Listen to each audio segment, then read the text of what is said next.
एक ऐसा जानवर जो 13,000 साल पहले एक्सटिंक्ट हो चुका था, डायर वोल्फ।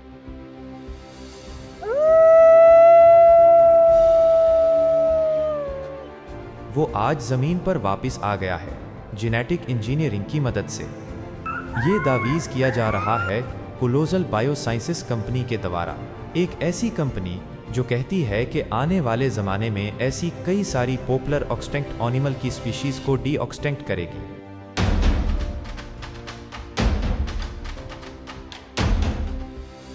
जैसे कि टास्मेनियन टाइगर जो एक वक्त में ऑस्ट्रेलिया में पाया जाता था, डोडो परिंदा जो 16वीं सदी में मॉरिशस में एक्सटिंक्ट हो गया था, या वोली मेमथ, बर्फ के ज़माने में पाए जाने वाले ये बड़े बड़े हाथी जैसे जानवर जो 4,000 साल पहले एक्सटिंक्ट हो गए थे। डायर वोल्फ जो इस कंपनी के लिए उनका पहला कामयाब अटेम्प्ट है किसी जानवर को डी एक्सटिंक्ट करने का। ये एक ऐसी भेड़िए की स्पेशीज़ है जिसे गेम ऑफ थ्रोन्स के टेलीविज़न शो ने काफ़ी पॉपुलर बनाया है। तो कई लिहाज से खुसूसियात के एतबार से डायर वोल्फ्स एक पालतू जानवर की तरह थे। इसी से मुतासिर होकर जिन 2 डायर वोल्फ्स को उस कंपनी ने जन्म दिया, उनके नाम रखे गए रोमोल्स और रेमस। ये पूरा मंसूबा अमेरिका की एक खुफिया जगह पर मुकम्मल किया गया। ये आप इस वीडियो में देख सकते हैं। ये धूप में बैठे हैं, ये एक बाड़े में मज़े कर रहे हैं। ये बच्चे अब 5 माह के हो चुके हैं और उन मासूमों को ये एहसास भी नहीं है कि ये कितने अनोखे हैं। ये एक ऐसे ग्रुप में पैदा हुए हैं जहां इनके जैसा कोई भी दूसरा फर्द मौजूद नहीं है। और यही नहीं, उनके साथ एक तीसरे डायर वोल्फ ने भी जन्म लिया जो कि एक फीमेल थी और कंपनी ने उसका नाम रखा खालिसी। पहली नज़र में सब कुछ बहुत ही हैरत अंगेज लगता है, लेकिन कई लोगों ने यहाँ सवाल उठाए हैं और उस कंपनी के दावों को झूठा बताया है। बहुत से माहिरीन का कहना है कि यहाँ डायर वोल्फ वापस नहीं लाया गया, बल्कि एक आम वोल्फ का जेनेटिकली तौर पर इंजीनियर्ड वर्जन बनाया गया है। आखिर ये सब कैसे किया गया? आइए इस पूरे मामले को गहराई से समझते हैं आज के इस वीडियो में।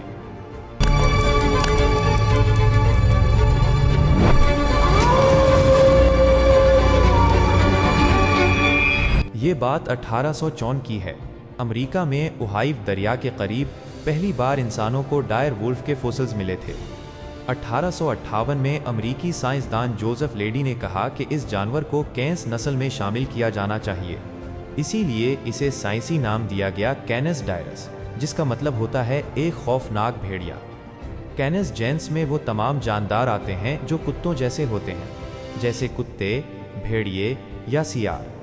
फिर साल 1918 में एक साइंसदान जॉन मेरियम लॉस एंजलिस के टार पिट्स में डायर वुल्फ के फॉसिल्स का मुताला कर रहे थे और उन्होंने कहा कि ये जानवर बहुत ही मुख्तलिफ हैं, इसे कैनस नस्ल में शामिल नहीं करना चाहिए, उसके लिए एक अलग नस्ल होनी चाहिए। लेकिन उस वक्त उनकी बात को गलत समझकर नज़रअंदाज कर दिया गया। उसके बाद अगले 100 सालों तक लोग यही मानते रहे कि डायर वुल्फ, गिरिए वुल्फ और जदीद भेड़ियों के करीबी रिश्तेदार थे।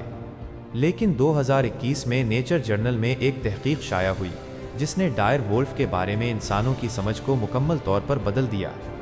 फॉसिल्स का तफसीली मुताला करने से पता चला कि डायर वुल्फ जदीद भेड़ियों से बहुत मुख्तलिफ थे।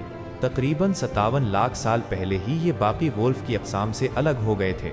इसी तहकीक में ये भी मालूम हुआ कि डायर वुल्फ तवील अरसे तक शुमाली अमेरिका में गिरिए वुल्फ्स और कायोट्स के साथ रहते थे, लेकिन उनके दरमियान आपस में अफजाइश नस्ल इंटरब्रीडिंग के कोई शवाहिद नहीं मिले। उनके और बाकी भेड़ियों के दरमियान कोई जीन्स मिक्स नहीं हुए और फिर तकरीबन 13,000 साल पहले तमाम डायर वुल्फ ज़मीन से एक्सटिंक्ट हो गए, यानी ख़त्म हो गए, जबकि गिरिए वुल्फ्स बाकी रह गए। इसके पीछे क्या वजह थी ये बिल्कुल यकीन से कोई नहीं जानता, लेकिन ऐसा माना जाता है कि क्योंकि डायर वुल्फ बड़े जानवरों का शिकार करते थे, वो जानवर जिनका ये शिकार करते थे वो नापीद हो गए, इसलिए ये भी नापीद हो गए। एक और थ्योरी उनके नापीद होने की वजह ये बताती है कि वो ग्रे वुल्फ की तरह आपस में अफजाइश नस्ल नहीं कर पाए और इसीलिए ये अपने आप को माहौल के मुताबिक ढाल नहीं सके। हाँ, अगर आप डायर वुल्फ को मौजूदा भेड़ियों से मुवाजना करें तो उनका साइज़ तकरीबन 25% बड़ा होता है। गेम ऑफ थ्रोन्स में डायर वुल्फ को बहुत ही बड़ा दिखाया गया है, तकरीबन शेर के जितना। असल में ये इतने बड़े नहीं थे।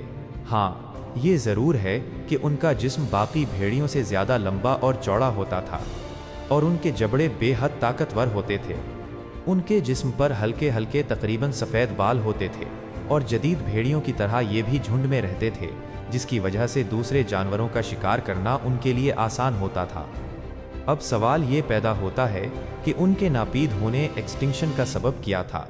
आखिर साइंसदानों ने ये कैसे मालूम किया कि डायर वुल्फ कैसे नापीद हुए। डी एक्सटिंक्शन का मतलब होता है किसी नापेद एक्सटिंक्ट हो चुकी जानदार नस्ल को दोबारा जिंदा करना, यानी एक्सटेंशन का उल्टा अमल। तो दोस्तों, साइंस के मुताबिक डी एक्सटिंक्शन यानी नापीद हो चुकी मखलूक को दोबारा जिंदा करना वाकई मुमकिन है।